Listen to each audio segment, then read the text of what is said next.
आइए साथियों, आज हम चर्चा करेंगे रस के बारे में। इसके पहले हम थोड़ा आपको बता दें कि रस क्या है और ये रस कैसे प्राप्त होता है और ये हमारे साहित्य में रस कैसे आया। तो सबसे पहले हम कविता की बात करें कि अगर कोई कविता हम पढ़ते हैं तो उस कविता को क्यों पढ़ते हैं, आखिर कविता में क्या है जिसको हम पढ़ना चाहते हैं, या कोई गाना है उसको हम क्यों गाना चाहते हैं या क्यों सुनना चाहते हैं। तो इस तरीके से हमने ये देखा कि उसमें कुछ ना कुछ आनंद की प्राप्ति हो रही है और वही जो आनंद है वही रस है। तो रस की डिफिनीशन बहुत सिंपल है कि रस का अर्थ ही होता है आनंद। अगर किसी कविता, नाटक या कोई चीज देख करके हमारे मन में अगर कोई आनंद की अनुभूति होती है या आनंद प्राप्त होता है तो हम उसको रस कह लेते हैं। इसी प्रकार से बहुत से आचार्य ये भी कहते हैं कि जिस तरीके से हम चीनी ले लें, उसमें आम को भून करके, कच्चे आम को भून करके मिला दें, नमक डाल दें, क्या इस प्रकार से कोई बना ले, जब हम उसको पीते हैं, उसका सेवन करते हैं, उसे हमें एक प्रकार का एक तीक्ष्ण अनुभव होता है, अर्थात एक आनंद की प्राप्ति होती है उससे। अर्थात कोई भी मीठी चीज खाते हैं उसमें भी हमें रस की प्राप्ति होती है। इसी तरीके से हमारा जो मन है वो रस की तरफ प्रभावित होता है। तो कविता अर्थात हम ये कह लें कि साहित्य में रस का बहुत ही रोल है। अर्थात रस अगर किसी चीज में नहीं है तो वो साहित्य बेकार है, फिर वो किसी काम का है ही नहीं, वो लोगों को प्रभावित कर ही नहीं सकता। तो आइए उसी रस से संबंधित हम बात करते हैं। सबसे पहले बात करते हैं कविता क्या है और कविता के अंदर क्या क्या चीजें पाई जाती हैं, जिस प्रकार से हमने यहाँ पर रखा काव्यांग। अब काव्यांग क्या है, यानी कि कविता का अंग क्या है। तो कविता का अंग अगर हम बात करें तो सबसे पहले हमारा लिखा हुआ है काव्य की आत्मा। अगर काव्य की आत्मा की बात करें तो वो रस ही है। अर्थात जिस कविता के रस ना हो वो कविता निर्जीव है, अर्थात उसमें प्राण है ही नहीं, ऐसी कविता किसी काम की नहीं होती।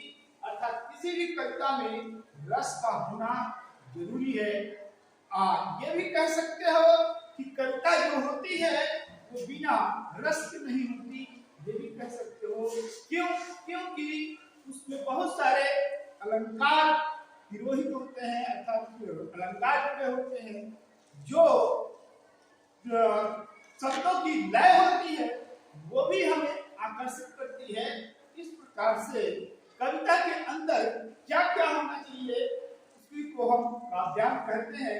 अर्थात काव्यांग जो होते हैं हमारे 6 हैं, उसमें सबसे पहले हमने रखा काव्य की आत्मा, उसके बाद है काव्य का शरीर, यह है आपका शब्दार्थ। जो कविता के अंदर शब्दार्थ होते हैं वो काव्य का शरीर कहलाता है। और काव्य का वस्त्र की बात करें, ये छंद जिसको हम इंग्लिश में पैरामीटर बोलते हैं, तो ये जो छंद है, छंद वो है जो मात्रिक और वर्णिक होते हैं। तो मात्रिक छंद है, उसमें मात्रा का एक पैमाना निर्धारित है, इसमें 16 मात्रा होनी चाहिए, इसमें 11-13 होनी चाहिए। इस प्रकार से दोहा छंद है। तो ये छंद का भी इसमें बड़ा ही महत्व होता है कविता में। इसी प्रकार से वर्णिक छंद होते हैं, उसमें वर्णों की गिनती होती है, उसकी भी एक इकाई है कि हाँ यहाँ तक होना चाहिए, उसकी भी एक लिमिट है, तब जाकर के हमारा कविता बनता है या कविता बनती है। इस प्रकार से जो वस्त्र कविता का होता है वो छंद कहलाता है। उसी तरीके से काव्य का जो आभूषण है वो अलंकार है। अर्थात जब पूरी शरीर बनकर तैयार हो गई, अब उस शरीर को सजाने की बात आती है। इस शरीर को सजाया कैसे जाए, तो उसके लिए अलंकार की जरूरत पड़ती है। अर्थात कोई भी व्यक्ति है, अगर वो सजा सजाया हुआ है, अब उसके ऊपर कुछ आभूषण है या कुछ कलर है, तो वो अलंकार का काम करते हैं। इस प्रकार से कविता में भी वही चीज है कि अगर कोई कविता लिखी गई है तो सबसे पहले उसकी आत्मा देखिए, उसमें रस कौन सा है, निश्चित ही मिलेगा। फिर काव्य का शरीर शब्दार्थ देखिए, उसकी नीति देखिए। काव्य का वस्त्र छंद होता है, उसमें कौन सा छंद प्रयोग किया, दोहा है, सोठा है, चौपाई है या वर्णिक छंद कोई भी हो, तो काव्य का आभूषण उसमें अलंकार इस प्रकार का प्रयोग किया गया है। तो ये काव्य के अंग कहलाते हैं, अर्थात कविता के ये अंग है जो रस, शब्दार्थ, छंद और अलंकार से पूरी तरह से बंधे होते हैं। आइए उसके बाद हम रस की चर्चा करते हैं। रस की परिभाषा हमने पहले ही बता दिया कि रस होता क्या चीज है। अर्थात रस का ताल्लुक हमारे मन से है। मन हमारा संतुष्ट हो जाए तो वही रस है। मन को आनंद की अनुभूति हो जाए वही रस है। अर्थात यहाँ जो परिभाषा दी है, भरत मुनि का दिया हुआ परिभाषा बहुत ही इंपॉर्टेंट परिभाषा है। ये कई बार परीक्षाओं में पूछा जा चुका है कि ये जो रस की परिभाषा है किसका दिया हुआ है। तो ये परिभाषा भरत मुनि का दिया हुआ है। बहुत ही इंपॉर्टेंट परिभाषा रही है ये, आप इसको लिख सकते हो, भरत मुनि। अर्थात सबसे पहले रस की परिभाषा इन्हीं के द्वारा दी गई थी। इसके बाद चार जो है आलोचक आते हैं जो इनकी रस की व्याख्या करते हैं। उनके नाम अगर बात करें तो लल्लट, शंकुक, नायक और अभिनव, ये चार ऐसे व्याख्याता हैं रस के जो भरत मुनि के बाद आते हैं। सबसे पहले अगर बात करें तो लल्लट की बात करते हैं, लल्लट का नाम आता है। उसके बाद लल्लट फिर शंकुक की बात करते हैं, फिर उसके बाद नायक की बात करते हैं, फिर उसके बाद आपका आता है अभिनव गुप्त। ये चार ऐसे व्याख्याता हैं जो आप ये रस की व्याख्या करते हैं। अभिनव गुप्त ये अलग अलग व्याख्या करते हैं और चारों की जो व्याख्या की गई है वो अपना एक अलग नाम देते हैं। इस चीज की चर्चा हम अगले वीडियो में करेंगे या इसी में आगे वाले पार्ट में करेंगे। तो ये लल्लट, शंकुक और नायक ये चार ऐसे व्याख्याता हैं रस के जो एग्जाम में बार बार पूछा गया है।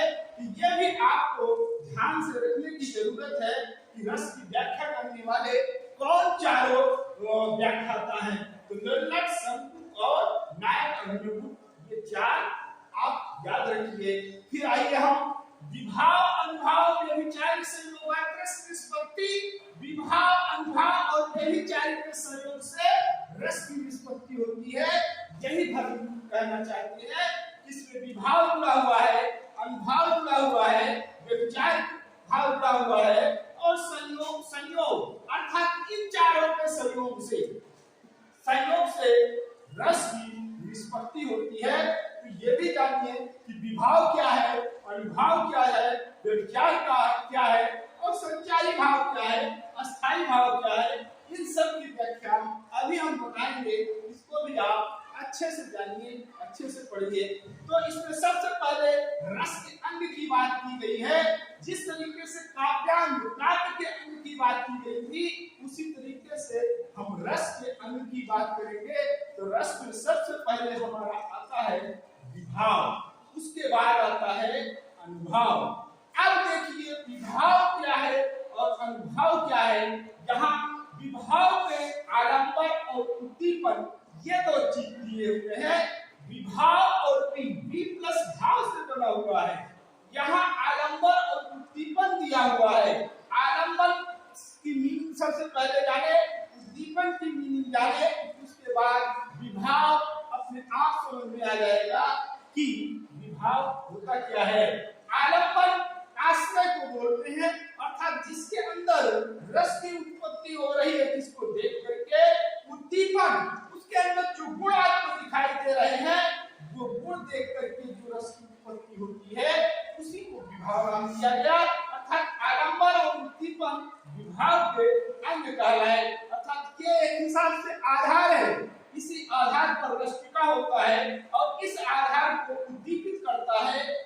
जब उद्दीपन कोई वहां वस्तु हो जो उसको हाईलाइट कर रही हो, उसी को हम उद्दीपन बोलते हैं, उसी को विभाव कहते हैं। अर्थात विभाव से मतलब विशेष भाव से है, अर्थात जो कारण जिन कारणों से क्या हो भाव की उत्पत्ति हो जाए, उसी को हम विभाव कहते हैं। अब इसकी मीनिंग आप समझ गए होंगे कि विभाव से तात्पर्य क्या है।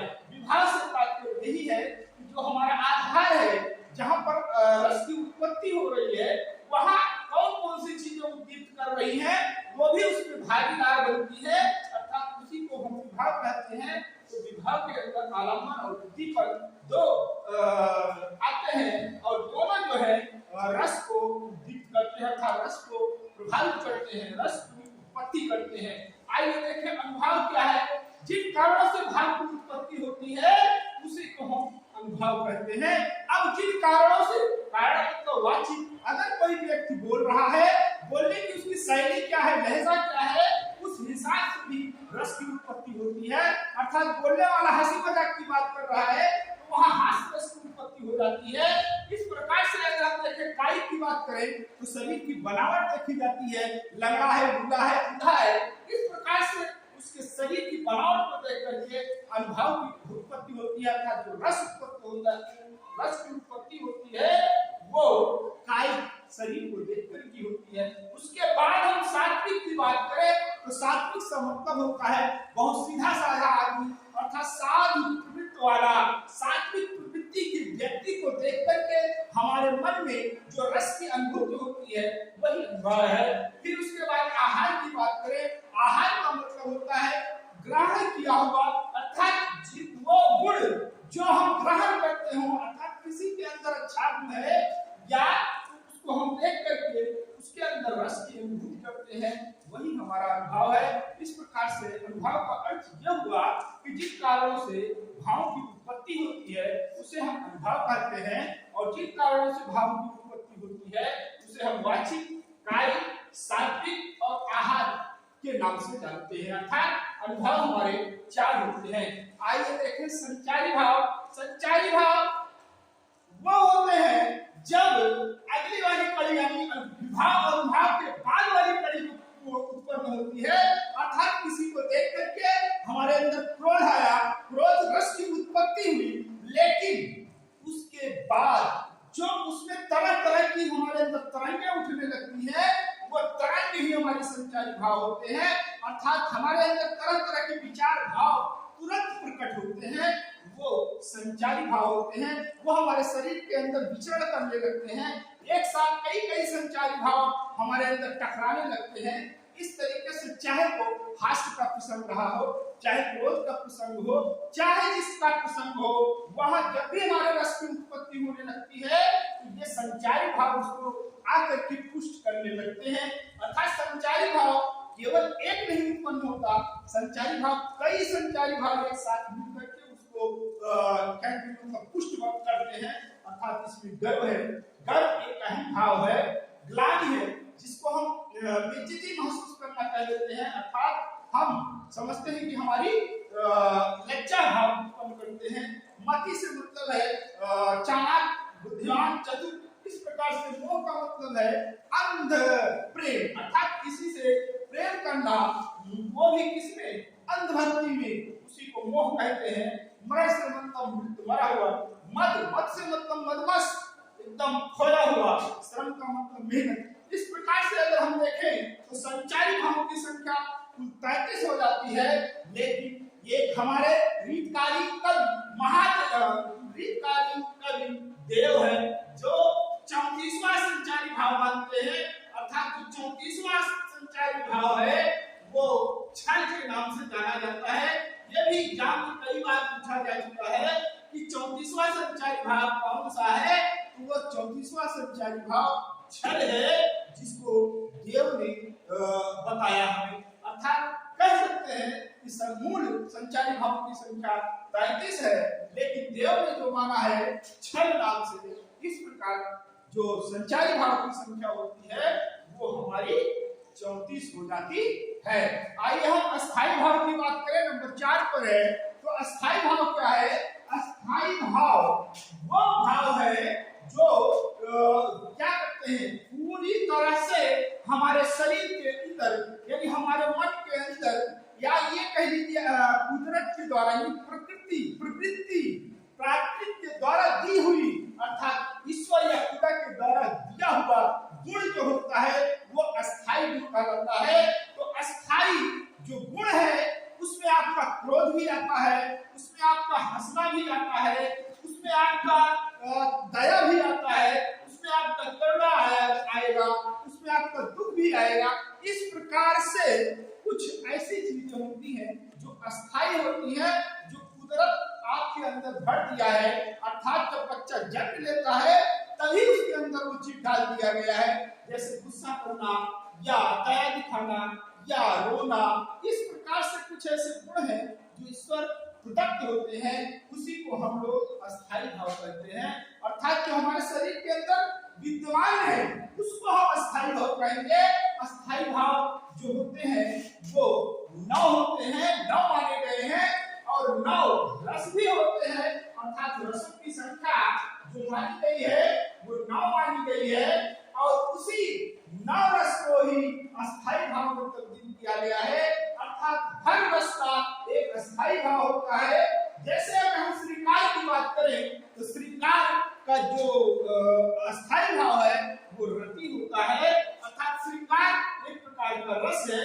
रस 9 रस की चर्चा जब हम करेंगे तो उसमें आपको अस्थाई भाव भी बताएंगे और 9 रसों को भी बताएंगे, लेकिन आज हम केवल अस्थाई भाव ही बताएंगे कि रति, उत्साह, क्रोध, जुगुप्सा, विस्मय, निर्वेद, हास, भय और शोक, ये 9 ऐसे अस्थाई भाव हैं जो आदमी के अंदर सदैव विद्यमान रहते हैं। अर्थात ये कह लीजिए ये कुदरत का दिया हुआ गिफ्ट है जो इंसान के अंदर हमेशा रहता है।